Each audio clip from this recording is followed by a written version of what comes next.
It's the final word daily of the series. India have absolutely battered England by an innings and 65 runs to take the series 4-1. But on today's play, it's me, it's Daniel Norcross, it's Westfield London, it's Westfield Stratford City. It's 30 seconds. Over to you. Absolute shellacking, complete dicking, murdering, eviscerated. There was nothing left of England by the end of it as India rode roughshod over their previous hopes of glory in India. We did get to see Jimmy Anderson's 700th wicket, which delighted the Dharamsala crowd. It wasn't so great for TNT because they've only got 5 or 6 of his wickets, which they had to show on a perpetual loop. We also saw a fifer from Bashir. We saw some hideous stroke play and a beautifully elegant innings by Joe Root. But on his 100th Test match, it's all about Ravichandran Ashwin picking up that precious fifer and taking India to a fully deserved 4-1 series win. It's been a series tone-changing victory for India.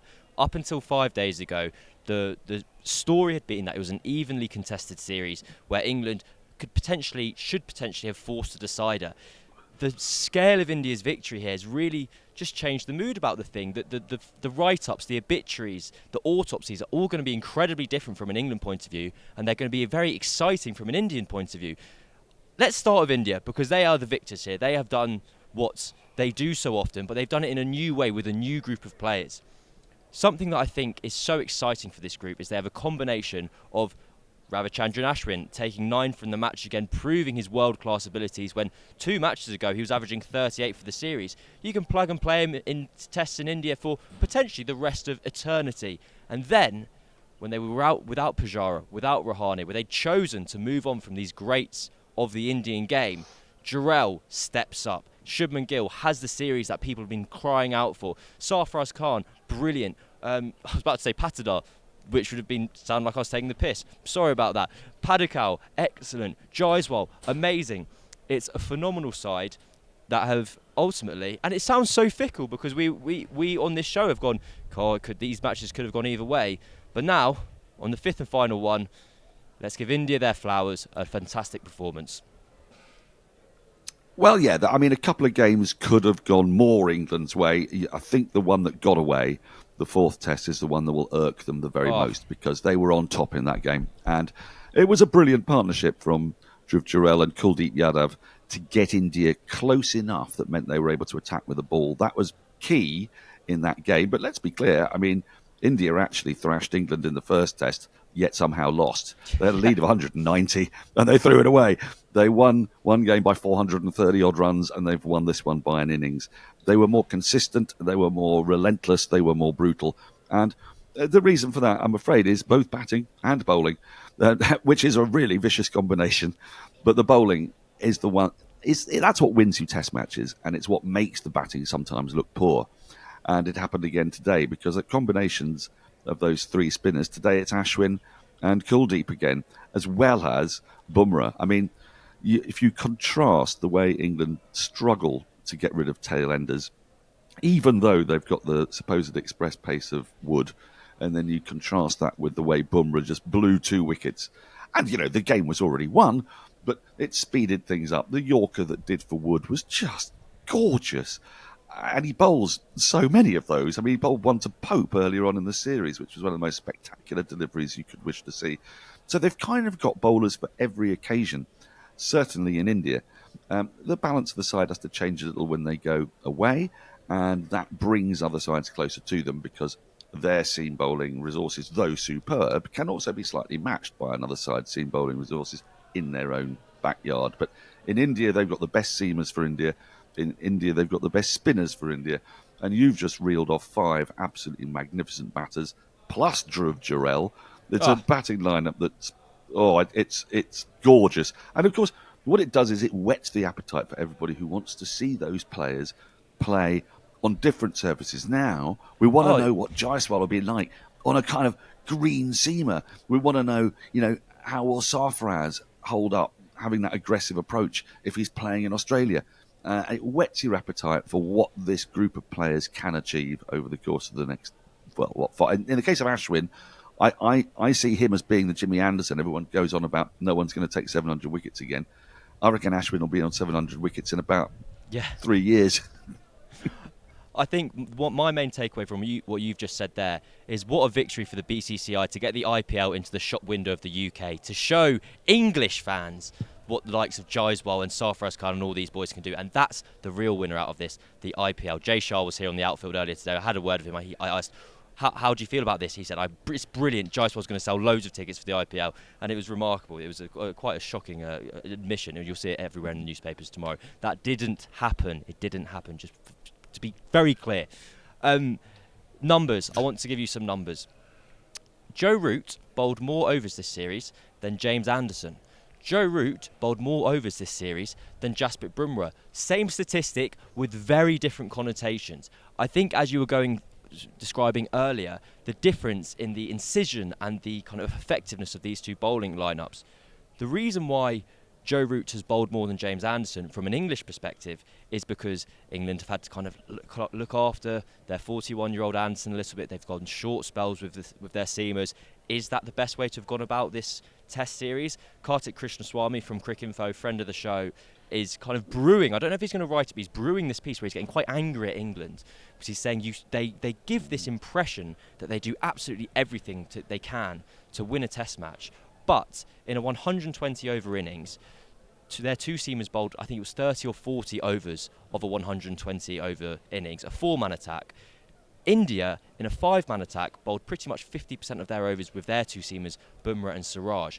They really, in terms of the variety of a bowling attack that is required to take 20 wickets, Kartik's kind of assertion, I am putting words in his mouth here slightly, I'm kind of inferring what my takeaway is that England have been too kind of one or two dimensional and kind of set in their ways. Yes, the field changes a lot, but the actual bowling attack with their plans have been kind of same. Bumrah, why is Bumrah bowled less than Joe Root? Because he gets everyone out, and India are always batting because they don't need to bowl for any time at all. It's remarkable. I'm trying to work out if am I being reactionary here, Daniel Norcross, by saying it rather a week ago I was going, this was actually quite a decent series for England. 4-1 was probably to be expected, probably even desirable coming out of here. And maybe England are victims of their own success, that they've moved their own goalposts. And because of that, because of the height, because of the expectations they created for themselves with that success in Hyderabad, with the fact they hung on in Vizag and just lost, we thought we were going to decide it. And ultimately, they've ended up a very, very long way away. You're not being reactionary.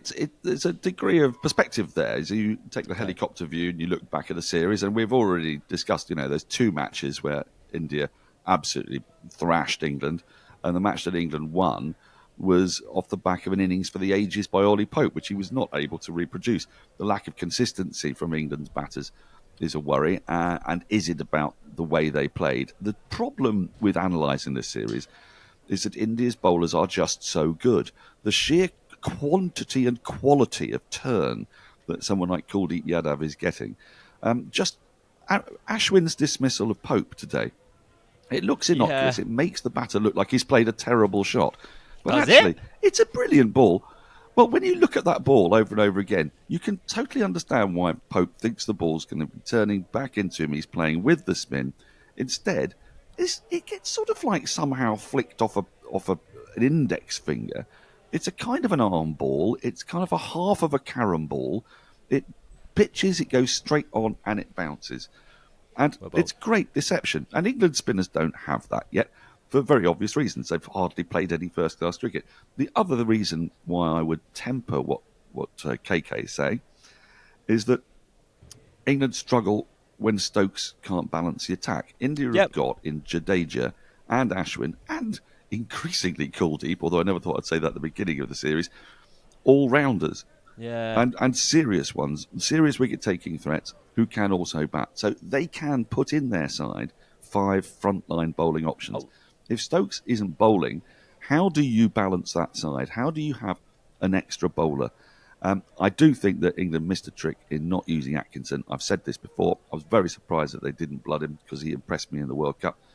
But I think until Stokes can bowl or another all-rounder arrives, England are going to have this problem. how do you get your fifth bowler? And it looks like Stokes is on the comeback Sure. trail. So maybe poor old West Indies and Sri Lanka are going to struggle in the summer. Are we saying here, Daniel Norcross, that because India have better players, they're a better team than England? Is that our conclusion? Well, do you know, it's very much my conclusion, and it's often the way in Test cricket. You I hadn't tend to thought find about that it like that. Only in the Ashes did the side that probably man for man had a worse team nearly win it in the summer last year when England somehow managed to draw that series 2-2. When you look at the Australian team, it was better on paper, and England did spook them. But you see, England didn't manage to spook India in this series, despite winning that first test. The sheer quality. Well, I mean, there were moments of spookery, weren't there? Some of Rohit Sharma's decisions in the field seemed a little bit odd, but the sheer relentlessness of that bowling attack in those conditions ultimately told, and the relentlessness and incredible talent of their batting. There's a fearlessness. I mean, people talk about Bazball. Bloody hell. Look at Jaiswal. Look at Sarfraz. These guys, look at Shubman Gill and Rohit Sharma. They are motoring along at 4 and over. Just one word on Bazball. You look at Sarfraz going at nearly a run a ball. Johnny Bairstow, in the last 4 innings of this series, he actually looked quite good, didn't he? He scored 136 runs off 126 balls with 12 fours and 6 sixes. The problem was he was out 4 times in getting to 136. No. Had he got 136 off 126 balls in 1 innings, would have been great. But unfortunately, it was in 4 innings, and therein lies the problem. Yeah, I think what you're missing there, Daniel, is the value of quality of entertainment, and that may not win you cricket matches, but it wins my heart. So actually, hey, it's a moral victory. There we go. The first one of the series, we fit it in. Let's talk about one of India's superstars, Ashwin. Let's run through quickly his performance with the ball today. It'll be very easy to kind of skip over what happened today because, well, it was a bit of a procession. As you said, Jimmy Anderson got his 700th wicket first thing. Fun fact, I was at the ground, missed it. I'll be able to tell that story for the rest of my life. Where were you when you were covering Anderson's 700th wicket? I was in the urinals of the HPCA cricket stadium. There we go. Sue me. Shoaib Bashir gets a second fifer. And then, because England had wrapped it up so quickly, it was like, oh, this match is going to finish today. And it definitely was going to finish today when Ashwin got to work and removed the entirety of England's top order very quickly. I gave you some numbers earlier. I've got another statistic for you. This one, courtesy of a combination of Vidushanahan Tharaja and Crickviz. Ben Duckett, on 2 in the 3rd over or 4th over of the match, innings even, charges Ashwin clean bowled. Can you tell me, Daniel Norcross, how many times this series, this 5-match test series, has Ben Duckett run down the track to a spinner until that moment? No, I can't tell you. I imagine you're going to say never. Why didn't you guess 4 or something, or just said 7? All right, sorry. 9.5 depends. I don't know how far running down is, by the way. Great guess. That'd be really interesting. Maybe once in innings. That sounds about right. Never. He hadn't done it a single time, and it was the first time he gave it a go this series, and he was clean bowled. Zach Crawley then turns one round the corner, caught a leg slip for a duck. He'd batted for quite a long time. I can't remember how many balls he faced, but it was in the double digits. 15. Goodness me. It was his first single-figure score of the series. And then Ollie Pope. I mean, talk about careers, a fork roads of the careers, because Ashwin's just kind of confirming his brilliance. Pope's now averaging 14 since that in the last 4 test matches here. And is he... No. Let's not do that yet. Let's continue focusing on Ashwin, because the fact of the matter was England basically bowed in the face of brilliance. And it was only Joe Root, who contributed with 84, that really kind of put anything back on India. And other than that, it was a procession and another batting failure, Indian success with the ball. Yeah, it was all those things. There were disappointments, I think, for fans of entertainment, as you were saying, when Kuldeep got Bairstow out. It was a marginal decision. You'd seen other umpires give that not out because it turned sharply and bounced, and it was shown to be just clipping the top of the leg. He's been a bit unlucky with some of those. I want to say unlucky. I mean, the ball showed to be hitting the stumps, so technically he's out. But sometimes umpires don't give it on the field, and therefore it wouldn't have been overturned. It was a horrible hack from Ben Folkes. I think Duckett's dismissal was emblematic. It felt kind of Yeah. ugly and horrible and unnecessary, and it also felt sort of end of termish. I mean, when you've got a Very much so. deficit of 260, weird stuff happens. So you kind of, I'm not even really going to bother dissecting it really, because it was. I think you mentioned Yeah. this yesterday that 5-test series is all well and good, but if you find yourself 3-1 down, and there's nothing really to play for, even though you claim there is, and you're a side that needs to live on the edge, then that edge is gone, and it showed. I mean, it really did show today. No, absolutely. And I think me and Vish will be with you guys tomorrow with the wrap episode, and that's when we'll focus more on kind of England and what next for England, especially with kind of Stokes' comments this evening, or just not this evening. The sun's shining. It's about 3 in the afternoon.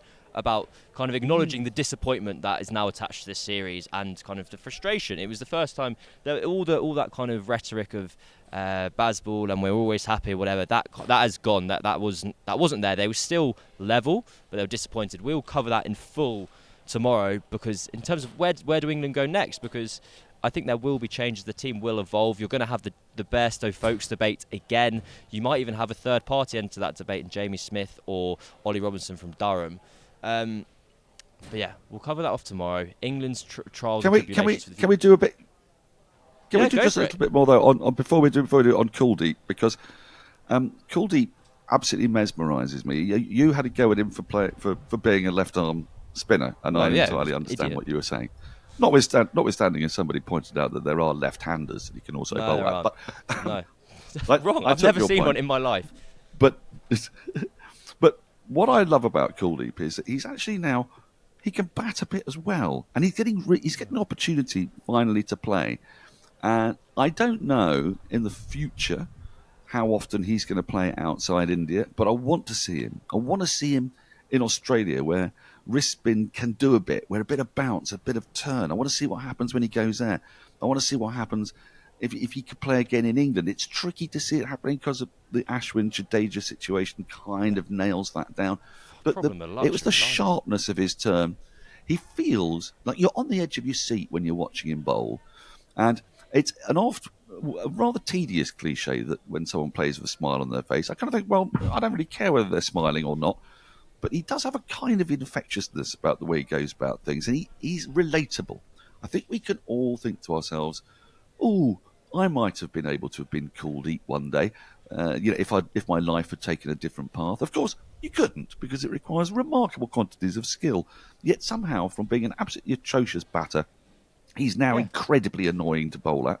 He's actually quite wiry in the field these days, and when he comes on to bowl, we all go, "Whoa!" And I love that about him, and he's sort of up there with my favourite players. To give you some further confirmation about the relatability, and that Kuldeep is a very nice guy. A lot of the journalists were out for a pizza the night before this match, and they found themselves sat next to Kuldeep Yadav in a particular establishment in McLeod-Ganj. Ended up having a very long chat with him. I'm sure he was having a salad. I don't know what he was eating. And everyone came in on day one and went, "God, that Kuldeep, he's a lovely lad. Really nice guy." And so there you go. Double down in terms of the anecdotal evidence that Kuldeep Yadav is one for everyone. And on that joyful, happy moment, I think we should move forward to the Hall of Fame. Daniel, for the third and final time for your advertising reading career of the final word, potentially you might get another one, please take it away. Well, Cameron, puns. You know what I'm talking about. Puns. Yeah. They are critical to the success of any good Thai restaurant. So, here's a collection of cricket-themed names for imaginary Thai restaurants. How about AJ Thai, or Frank Tyson, or Pat Pad Thai, or, I like this one, Jimmy Massamanderson. Carlos, I can tell you now, Pad, see you next Tuesday, don't you look away. No idea what that meant, but it was an interesting pun. Sadly, and it is a sadness, none of these fine establishments are available at Westfield London and Westfield Stratford City, but Rosa's Thai is. And if you buy a £100 Westfield gift card on or before March the 10th, you'll receive a £25 gift card for Rosa's Thai. What a terrific offer. Good finish. I enjoyed that at the end. How's your mum getting on, Daniel?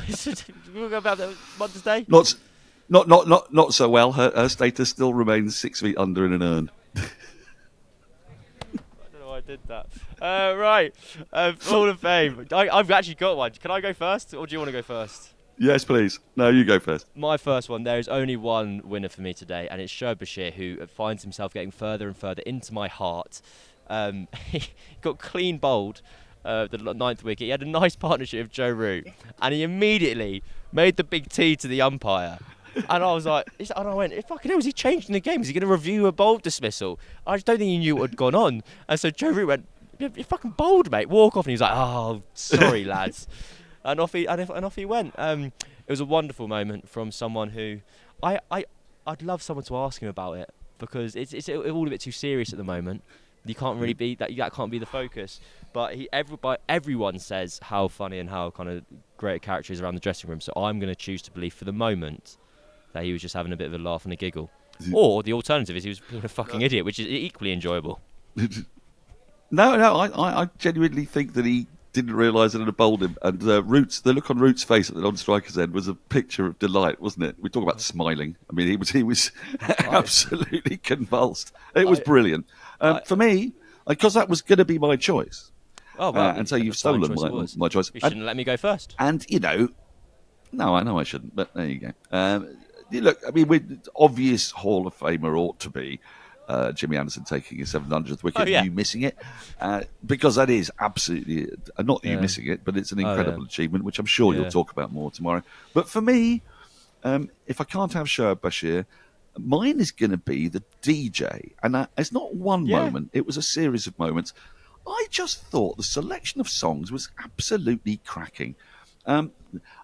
Belted out you're halfway there at one point when they weren't halfway anywhere. They were down on their knees, but they were indeed living on a prayer at that point, very good. as they had done for nearly this entire match.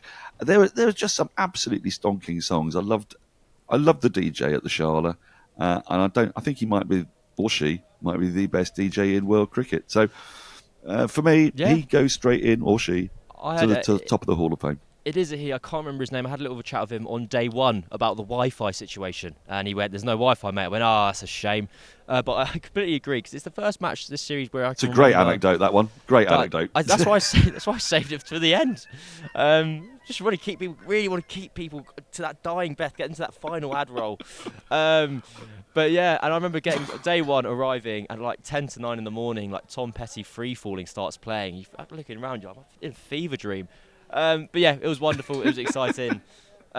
It's the final live match day, final word daily of this series. Me and Vish will be back tomorrow. And you never say goodbye on the final word, because as Adam and Jeff always say, can't stop, won't stop. The test in Christchurch is happening at the moment. They'll be continuing to cover the Aussie summer. Me and Daniel will next be back for you. Great question. Probably in a Surrey capacity, actually. But I would personally like to thank Daniel, and I would personally like to thank me, because I said thank you to Daniel. Anyway, this has been the final word, brought to you by Westfield London, Westfield Stratford City. As always, more extra, less ordinary. Make sure to go and get those gift cards. And yeah, that's it from us. I'll be back tomorrow. Daniel won't be. Ta-ra. Goodbye. It's been emotional.